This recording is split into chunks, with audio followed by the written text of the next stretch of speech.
Menurut Ibu, mental health itu penting nggak sih di kalangan para remaja?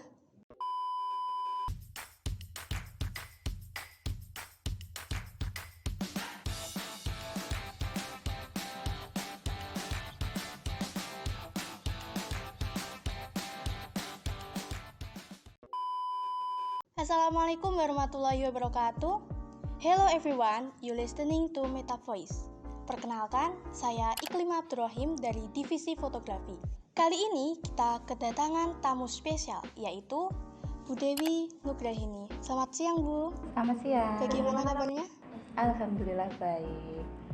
Lalu yang kedua, Radito Ceta Adiasta dari kelas 10 MIPA C. Selamat siang, Radito. Siang, Bagaimana kabarnya? puji Tuhan baik. Alhamdulillah baik juga ya. Di episode Metaverse kali ini, kita bakal ngebahas putar tren yang sedang booming-boomingnya di kalangan anak remaja.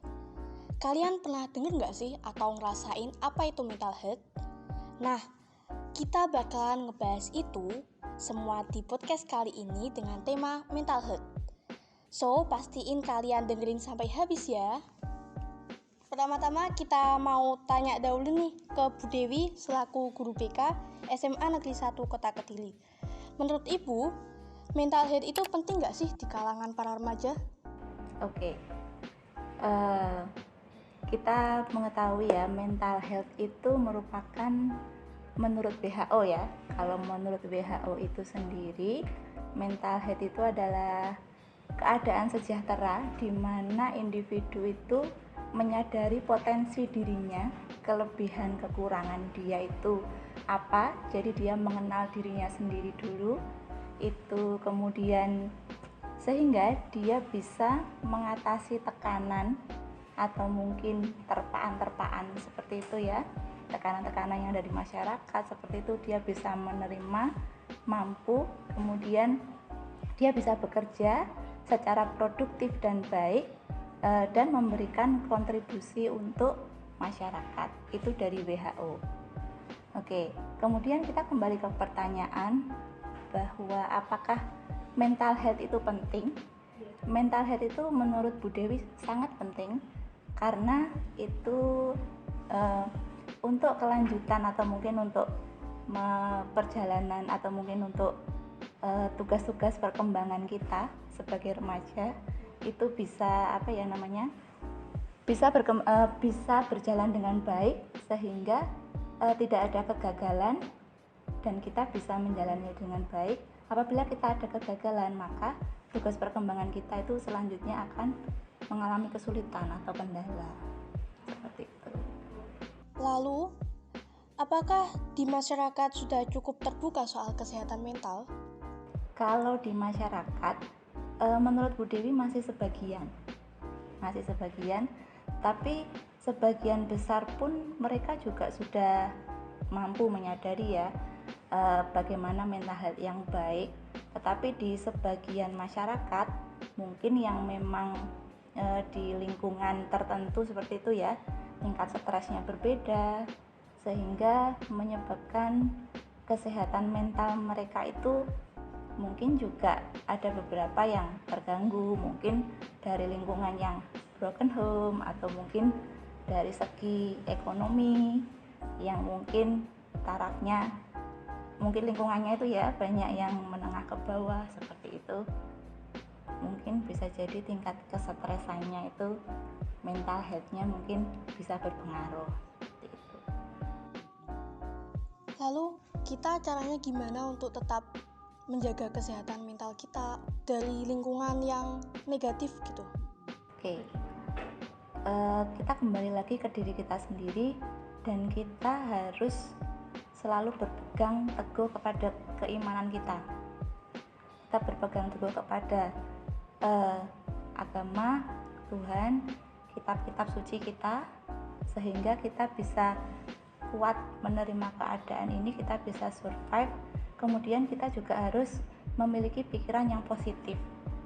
Jangan terus kita selalu menyalahkan keadaan seperti itu, atau mungkin kita selalu mengeluh seperti itu, kan juga bisa memicu hal-hal yang seperti itu. Tapi ketika kita sudah pasrah dan berserah diri kepada Tuhan, kita sudah berusaha sesuai dengan potensi yang kita miliki, insya Allah Tuhan itu tidak akan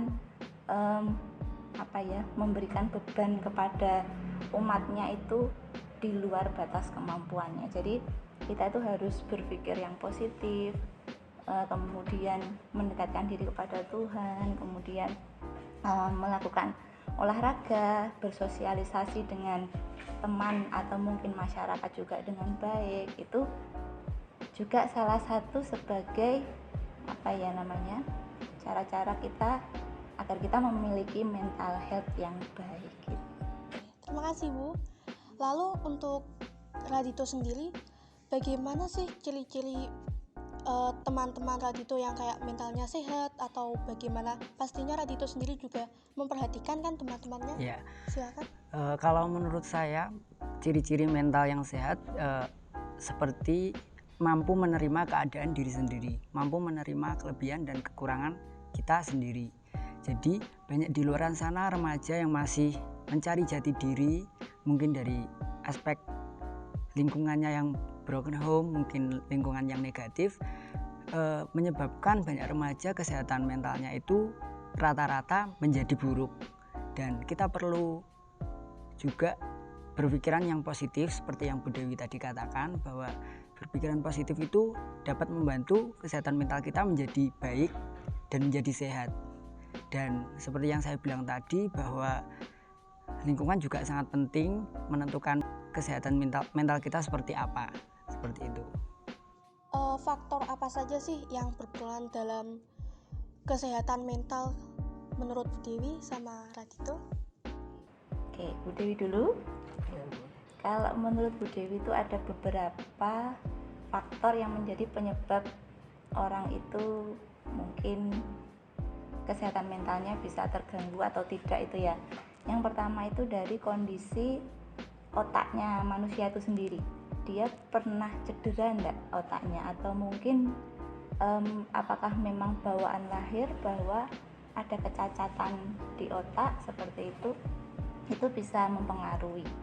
Yang kedua mungkin dari tekanan-tekanan atau kekerasan yang dia pernah terima, misalkan seperti ibu rumah tangga yang pernah KDRT, atau mungkin anak yang pernah menerima kekerasan dari orang tua, seperti itu akhirnya dia trauma. Kemudian atau mungkin orang-orang yang punya tekanan-tekanan, mungkin setelah dia di PHK dia sulit mencari pekerjaan sehingga himpitan ekonomi seperti itu, dan tekanan, atau mungkin dia pernah mendapatkan tindakan-tindakan yang penyiksaan atau seperti itu ya, mungkin kekerasan tadi. Kemudian dia pernah stres yang berlebihan jangka panjang, entah itu ditinggalkan orang yang mungkin dia sangat bergantung seperti itu ya, atau mungkin dia sangat sayang seperti itu. Akhirnya hal-hal yang seperti itu bisa mempengaruhi mental health masing-masing orang tersebut. Dan juga mungkin dari segi keimanan tadi ya, kita mungkin ketika kita ditinggal orang tua atau seperti apa yang kita tidak kuat dan kita tidak kembali pasrah kepada Sang Pencipta, mungkin kita kan bisa kayak sedih yang berkepanjangan, akhirnya stres. Tapi kalau kita kembali lagi ke takdir mungkin Tuhan memang sudah merencanakan seperti ini. Orang tua, mungkin saya ditinggal orang tua seperti itu, kita pasrah, mungkin seperti itu akan menghindari faktor-faktor yang menyebabkan mental health tadi. Tapi kalau kita belum cukup kembali keimanan kita, mungkin itu juga menjadi salah satu faktor. Terima kasih untuk pendapatnya Bu Dewi. Lalu untuk pendapatnya Radito? Kalau saya tidak jauh dari Bu Dewi ya. Menurut saya faktor yang mempengaruhi mental health itu bisa dari dalam ataupun dari luar. Nah, contoh faktor yang dari luar itu semisal banyak siswa yang membuli temannya. Nah, untuk kedepannya temannya akan berkemungkinan mengalami mental health yang buruk dan bisa mengalami ketakutan yang secara terus-menerus. Nah, lalu mereka kehilangan jati diri mereka dan mereka berusaha mencarinya tapi tidak ketemu. Bisa saja juga menekan kesehatan mental mereka sehingga mereka tidak percaya diri akan diri mereka sendiri, sehingga mereka terus berada dalam ketakutan dan kesehatan mental yang buruk. Kalau di dalam faktor yang di dalam, mereka bisa berpikiran yang selalu negatif dan susah untuk percaya pada diri sendiri, susah menerima kelebihan dan kekurangan diri sendiri, sering berpikiran yang buruk tentang diri sendiri sehingga menancapkan mindset yang sebelum melakukan saya sudah tidak bisa, seperti itu. Terima kasih pendapatnya untuk Mas Radito. Lalu menurut Bu Dewi, mengapa dalam masa pandemi ini kesehatan mental terdapat peningkatan? Kalau menurut Bu Dewi kan pandemi ini kan kita sering banyak dikarantina di rumah ya. Sering banyak dikarantina di rumah, jadi kita sosialisasinya, bertemu dengan orang, sharing seperti itu mungkin juga terbatas dengan media sosial. Nah, ketika kita bermain media sosial, terkadang di situ juga banyak pasti akan ada hal-hal yang positif dan negatif pastinya. Nah, ketika kita tidak ketemu itu, yang akhirnya kita mungkin medianya komunikasi lewat chatting, mungkin kan orang-orang terkadang salah mengartikan antara tulisan seperti itu dengan yang dimaksud penulis. Mungkin miskom seperti itu akhirnya, dan kita itu juga di rumah terus mungkin kan kadang juga bosan seperti itu ya. Dan mungkin juga dari segi ekonomi juga, orang tua yang mungkin pendapatannya berkurang seperti itu juga bisa mempengaruhi efek perilaku orang tua ke anak juga. Mungkin yang biasanya ada uang mungkin tiap bulan sekian jadi berkurang, itu kan mungkin juga mempengaruhi emosi. Dan pandemi ini juga membuat kita bosan di rumah. Kadang kan kita juga harus gerak gitu ya, menghirup udara segar seperti itu. Dan sekarang kita harus di rumah karantina seperti itu, memakai masker. Kadang kan nggak betah gitu. Mungkin dari segi-segi itu di masa pandemi ini mental health orang-orang itu juga mereka itu harus survive, tapi kenapa kok sulit sekali mencari mungkin untuk ekonomi yang layak seperti itu, atau mungkin kehidupan yang seperti dulu kayak gitu, kita bisa ngobrol sama teman dengan enak.